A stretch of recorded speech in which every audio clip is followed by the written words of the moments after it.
Hey guys, welcome. I am so grateful to have you guys. It's an exciting moment to be an American today. It's an exciting moment to be one of God's children. You know, uh, I'm so blessed today, and I have the chance to be a voice for our nation, for the world, and what we're going through. And you can choose to be anywhere else, but you choose to be here right now, listening, watching, and you might ask, what do I have to bring to the table? What is so special about me? Why should you listen to what I have to say, right? So for one, I'm 45 years old. I've been on this earth a very long time. I've taken a lot of my laws and my freedoms for granted, and I see how I took those for granted and how many still do today. But uh, I'm sorry, I stand up for what I believe in today and what I want to fight for is America and for my freedoms that I so easily took for granted as a lot of Americans did growing up because we were free. We had choice to, we had so many different choices. We had chances to believe in many different things. We had chances to grow, be children. And, a lot of those are being taken away or at risk of being endangered, so I choose to have my voice today. And I really urge other people who have a platform or want to start a platform to speak up. Right now, the news and the publicity and Kamala Harris and all these, the Democrats are really realizing that they can no longer depend on CNN, MSN, whatever these news channels are, and they're trying to hit grassroots. They're trying to get people with platforms to speak up for them and try to uh, spoon feed people their lies. Because they didn't take us into accountability. They thought they had it all covered with. Oh, we're CNN. Everybody watches us. No, people are going to YouTube and they're getting their information. They choose to use their minds and their phones that they pick up every day and they spend hours behind to get the real deal and the real information that makes a difference in their life. Like I can't say it enough. This is the most important election in my lifetime. I've been on this earth for 45 years. Most important election in my lifetime, and I'm not going to allow that to be at risk over someone who doesn't show up, Kamala Harris, who doesn't show up, doesn't speak to the American public, takes us for granted, uses us, abuses us, tosses us away, and then picks us up around election time. Like we're gonna believe everything that's happened the last 3 years, 4 years didn't happen. So another thing, I'm a published author on this topic of politics and the Democrats. I'm a published author. I wrote a book about 2 years ago, had it published. And one of these days, I'll put a link on my bios for you to actually purchase that via Kindle. Uh, I have seen both good and bad presidents. There are on both sides of the aisle. There's always been good and bad presidents. That's why I myself are independent. I have my own mind. I can think how I want, and I can't say enough that Donald J. Trump is the most important president we've had in the 2000s at least, if not before.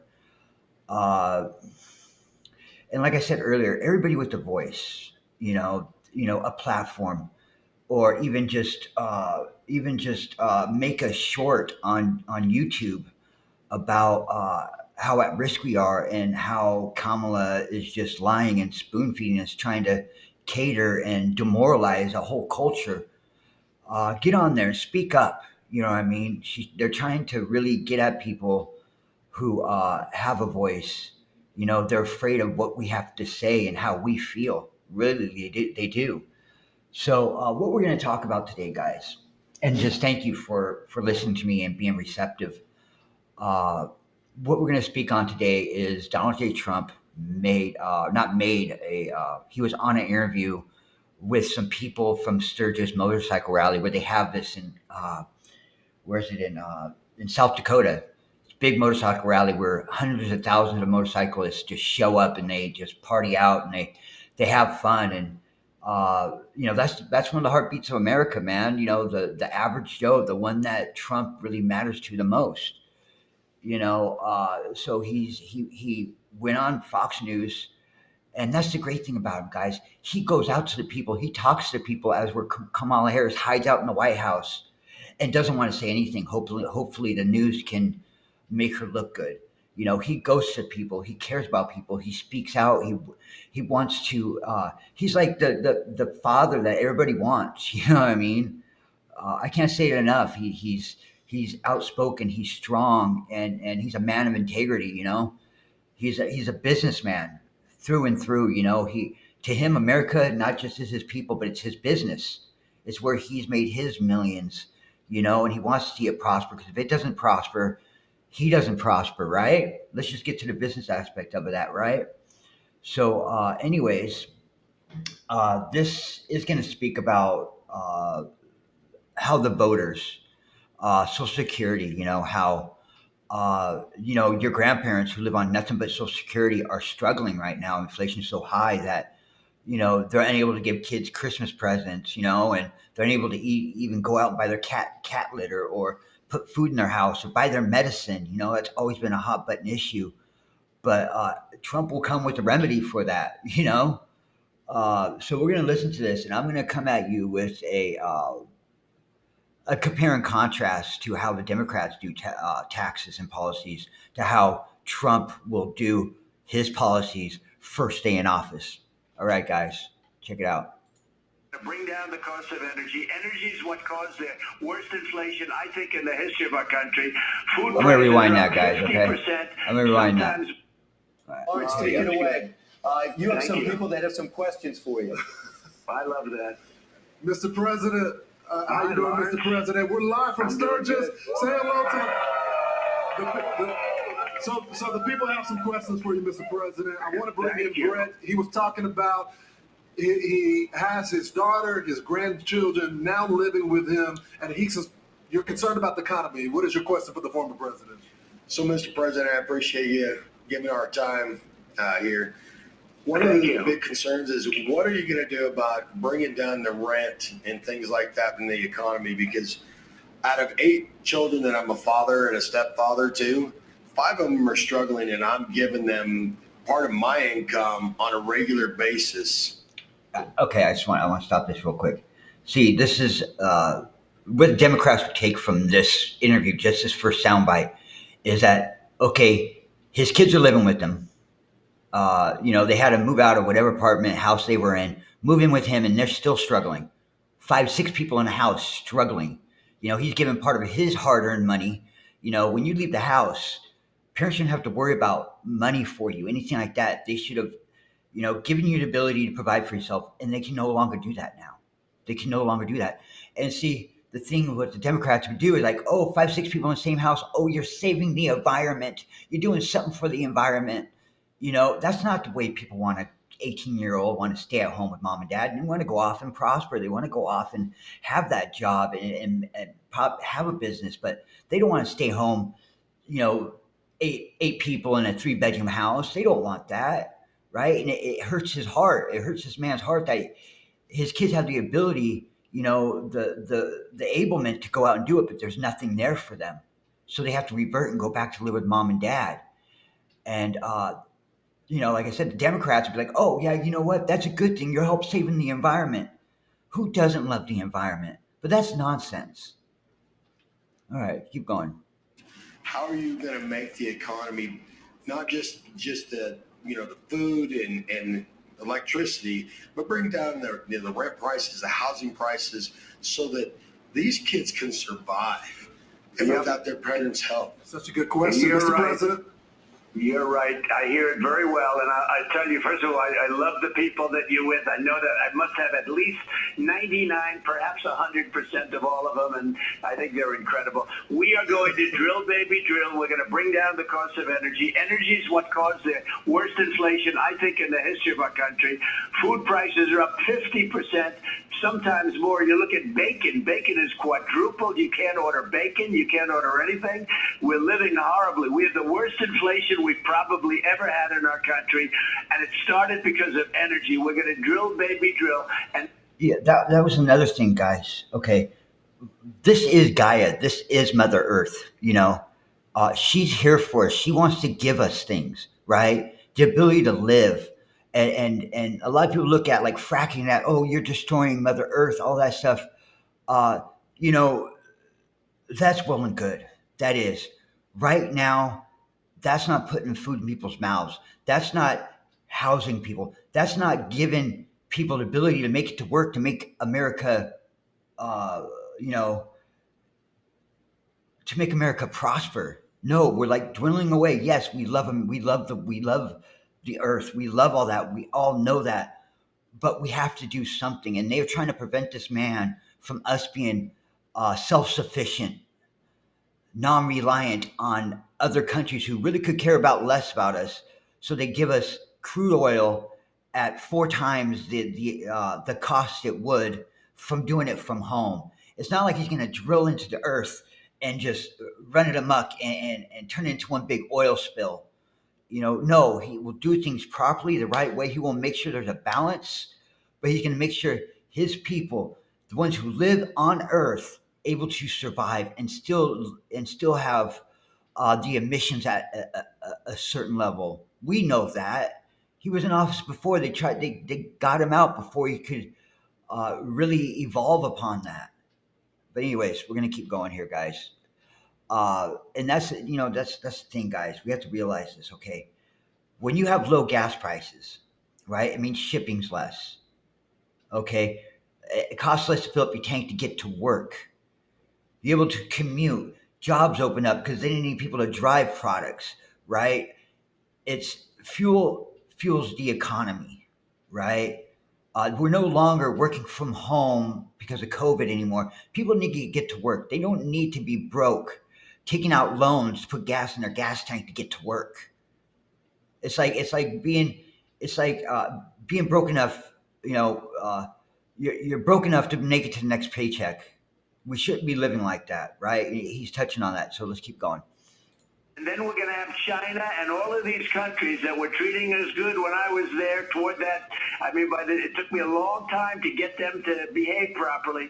All of these countries are going to, again, stop. Like 4 years ago, I could ask you, you were in great shape. You had low energy costs. You had low food costs. Everything was good. You could buy a house. You had low interest rates, 2% interest rates.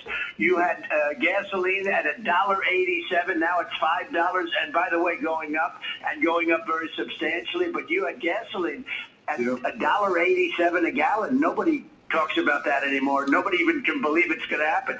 It's going to happen again. We've got to get the energy price. Could you imagine that, guys? $1.87 a gallon. When you were making, say, $20 an hour, or $15 an hour back 4 years ago, but then they had to bump it up a little bit so you could actually put gas in gas tank. Like then you started making $20 an hour, but you didn't see any difference. It was all going in your gas tank, right? Could you imagine that difference being put in your pocket or on the table for your kids to eat? Could you imagine that, man? Down, and everything else is going to be tumbling down with it, the prices, because what Biden has done to the economy is so horrible, and what he's done to inflation in our country is just very destructive. Mr. We'll get it President, down it's the for you, perfect and it'll be segue. good. It's the perfect transition, Mr. President, because I met Linda at the airport yesterday, and when I talked to her and I said, what is the number one concern? She's concerned about Kamala Harris and her energy policy.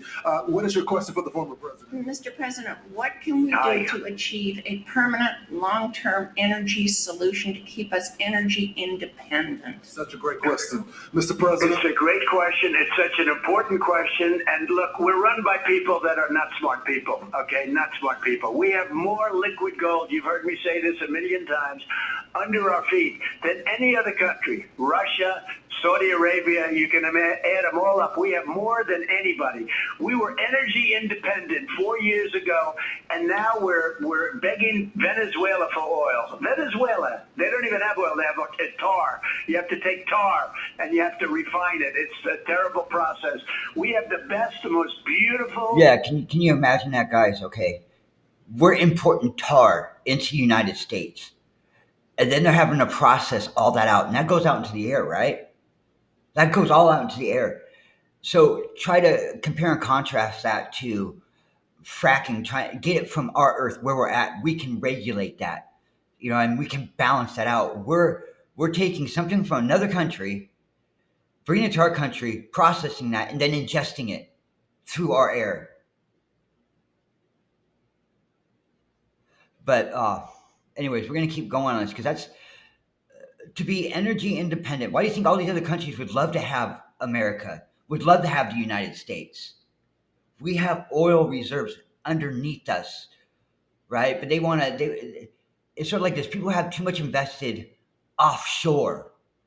All these Democrats, and sure, some Republicans have so much money invested offshore in all these other companies that they would lose money. They don't tell you about the stuff that they're invested into, right? They don't. That's why we don't always see the truth, but you'll see the truth in front of you, knowing it's coming from America. And that money will go back into our economy. You get that? We'll have oil for us, and then we sell oil to other countries. That will go back into our economy. Democrats don't want that. They don't want us fixed. All they know is broken. We know that, guys. Come on. The best, highest quality oil under our feet. Texas and numerous other places. We have the best stuff. We don't use it because Biden does it. He talks about the environment. You know, it's amazing. They talk about the environment, and yet we refine the Venezuelan tar. Okay, we refine it, and it goes up into our air. It's done in Houston, the only plant that can do it.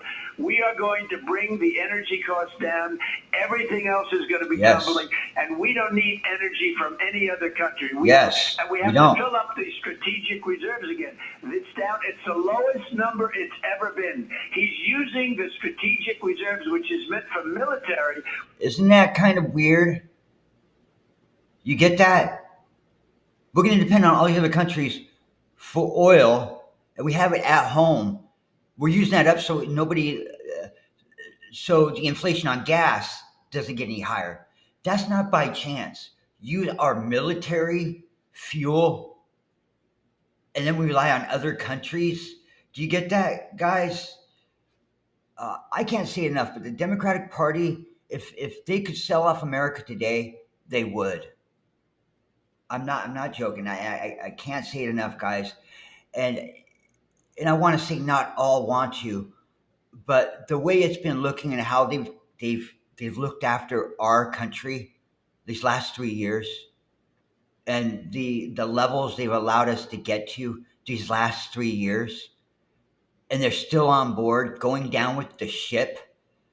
Uh, it just goes to show, guys, that we need a rapid change real quick. Anyways, we're gonna keep going, but that's the thing, guys. When we're self-reliant uh, on our own fuel, and then that money from our own fuel will go back into our economy. It will recycle into our economy. So, say you go to the gas pump, you buy the gas from us, right? It goes back into our economy. It sure might go to some companies within America, but those people who work within those companies, so then it'll all dwindle down, but it'll all essentially stay within America. And the Democrats are afraid of that because they're so invested in chaos, so invested in all these other countries, uh, that heaven forbid that America starts prospering and now we're self sufficient and we're able to fuel our own cars. Anyways, I don't want to go on a rant with it, but that's essentially the long skinny of it. Which is meant for war and very important things. He's using it to try and keep gasoline prices down, and we can't allow that to happen. We have to fill up the strategic. I was filling that up at levels that they've never seen before.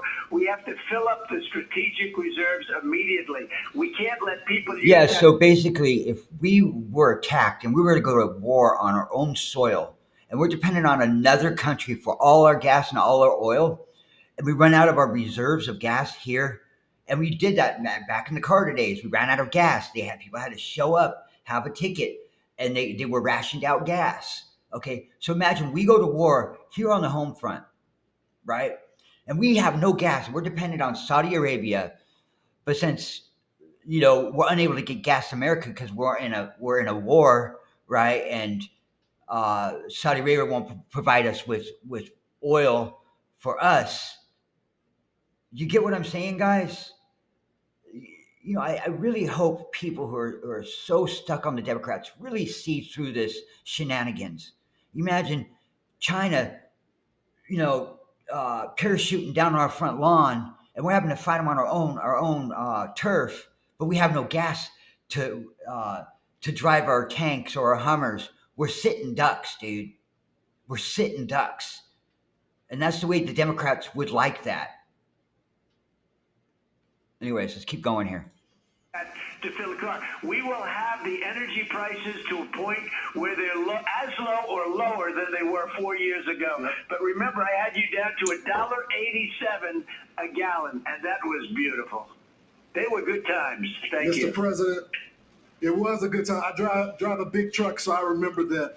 Got one last question for you. A lot of folks here talking about Social Security, and this gentleman has a question on that point. Yeah, Mr. President, a lot of seniors, their only income is Social Security. Last year, they had adjustable income of 1.2%.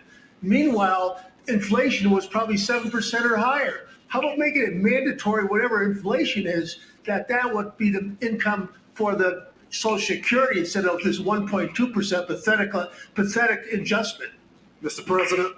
I got it. It's a great question. We can do a lot of huge what he's things about to to say. help the people. People on Social Security are being killed. And one of the things I'm doing is no tax for seniors on Social Security, and I'll get it done quickly.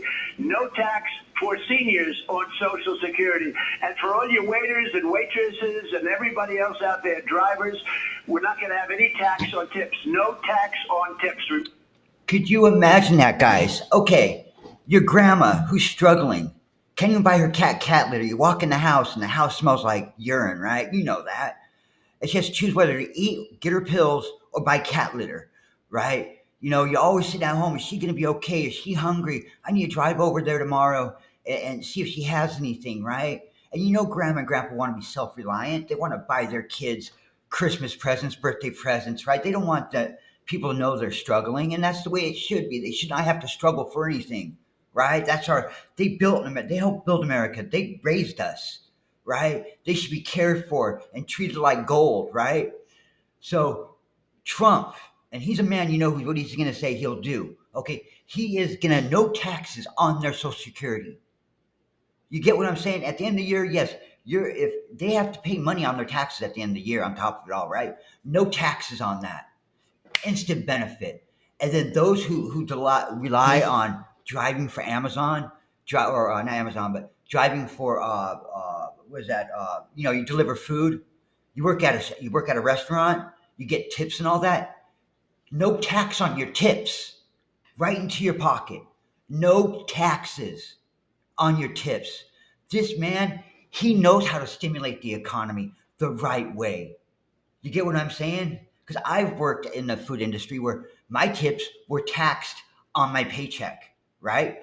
So you won't pay any taxes on that. That means your money is your money. Say if you're driving for like Uber Eats or something like that, and you're taxed on your deliveries, and you still pay money for that gas that you're already paying $5 a gallon for, and you feel like you're getting nowhere in life, this man's gonna fix it. Get that right. He's going to fix it. He's caring about our elderly and the average day Joe, the drivers, the food workers, and then it comes, where do you think that's going to go? It's going to right in the middle, guys. It's going to meet in the middle and he's going to benefit. He has real world applications. He's a businessman. He knows how to get us on track. We need to get out there, vote Donald J. Trump. You want to save America? You want to keep us to where we can possibly have 4 years from now? You don't get what I'm saying? And the thing is, people might not like the man, but he can get it done. If your business on the verge of bankruptcy and it's the only thing that keeps your family eating and all that, I'm just telling you as an example here, right? And the manager you have is taking your money. He's not running your business right. You're running it into the ground. Are you going to keep him? Or are you going to fire him and put somebody like Trump in so you'll blossom and become better and at least be able to take the time to get another manager? You get what I'm saying? He's like the fixer, dude, but he's the president. And I want to just say that it's all encompassing with this man. You know, uh, he cares about each and every last person that he comes across. If you get online and you watch videos about what he does for the black community, what he does for people with disabilities. You know, I mean, what he does on all sorts of fronts. I can go on and on about the guy, but I only have about 5 minutes left. But I want to go on this. Uh, this was great, guys. Get the economy going again. Every worker appreciated. Taking care of our elderly. Do you see Kamala Harris doing that? Do you see Biden doing that? How many Democratic senators are doing that? Right? But see, he's talking about tax cuts for the elderly and the average day Joe. So here we go. This is when Obama was in office. Democrats planned $246 million tax break for Hollywood pals, tax hikes for others.